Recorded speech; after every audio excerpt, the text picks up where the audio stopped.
폐위시킨 광해군보다 부끄러운 정치로 나라를 망친 인조. 인조는 1623년 인조 반정으로 왕위에 올랐습니다. 인조를 무능한 왕으로 평가하는 이유는 왕이 된 인조가 조금만 현실 감각을 유지하였다면 병자호란과 같은 참사를 막을 수 있었을 것이라는 점입니다. 광해군을 몰아낸 인조 반정의 명분은 첫째, 명나라를 배반하고 청나라와 친한 점. 둘째, 새어머니 임목왕후를 유폐하고 동생인 영창군을 죽인 폐모살제. 셋째, 북인들의 횡포. 넷째, 궁궐공사와 교화로의 천도를 시도하면서 대규모 토목공사로 백성들을 힘들게 한 점을 명분으로 삼았습니다.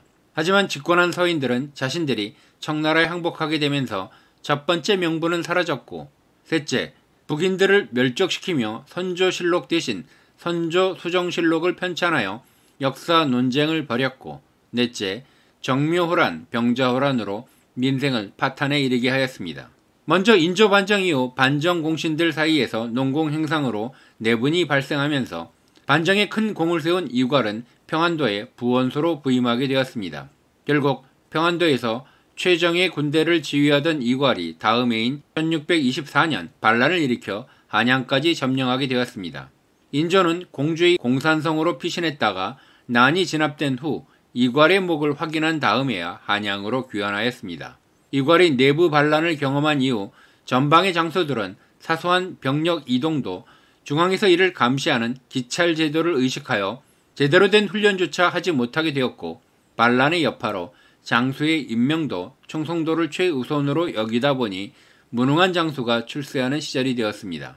이괄이 난이 실패한 뒤 그의 부하들은 청나라로 투항하였고, 이후 쳐들어오는 청군들에게 한양까지의 지름길을 알려주는 길잡이가 되었습니다.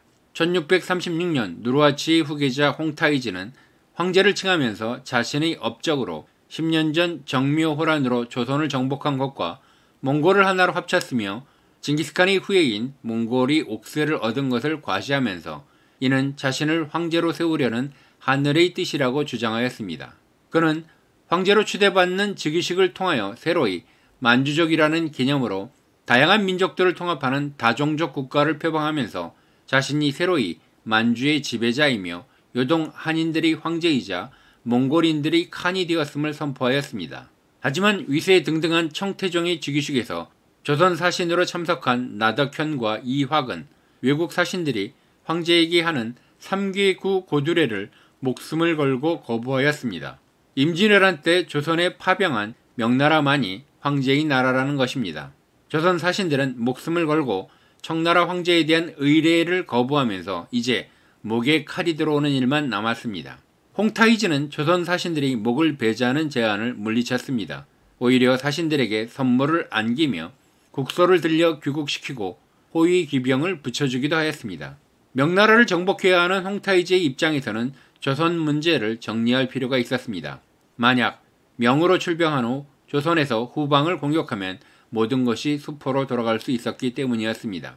황제에 등극한 홍타이즈는 조선 사신들의 소동으로 묘안에 그친 자신의 황제 즉위식을 조선 송파의 삼전도에서 완성시키고자 하였습니다.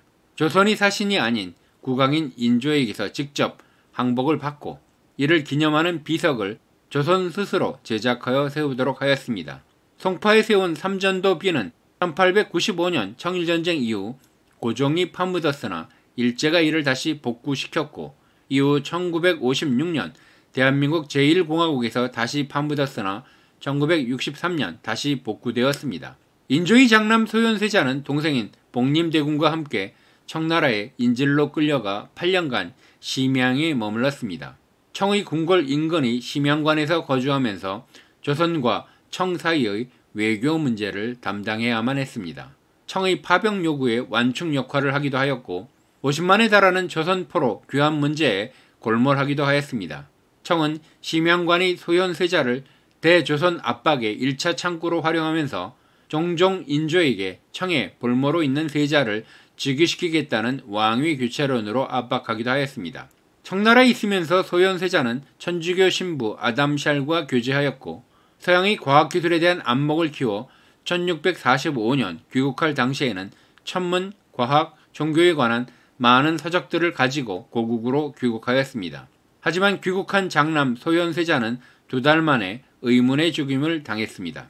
인조는 소현세자의 아들인 세손 대신 차남인 복림대군을 신하들의 반대에도 불구하고 후계자로 삼았습니다. 복림대군을 세자로 세운 뒤 인조는 장남인 소현세자 일가가 차남인 복림대군에게 걸림돌이 될 것이라 판단하고 나이 어린 세손의 결함을 잡으려 했으나 세손인 경성군의 사부였던 김유의 반대에 직면하게 되었습니다. 결국 인조는 며느리 강빈의 궁녀들이 자신이 총애하는 소용 조씨를 저주하였다는 무고 사건을 조작하여 강빈을 죽이고 소현세자의 아들들인 친손자 3명을 제주도로 유배시켰다가 2명을 죽게 만들었습니다. 이후 인조는 장남인 소현세자가 죽은 지 4년 후부터 건강이 악화되어 1649년 후계자인 효종에게 소용 조씨의 자식들을 부탁하며 학질로 갑자기 승하하였습니다. 인조라는 묘호는 아들이자 후계자인 효종이 올린 것입니다.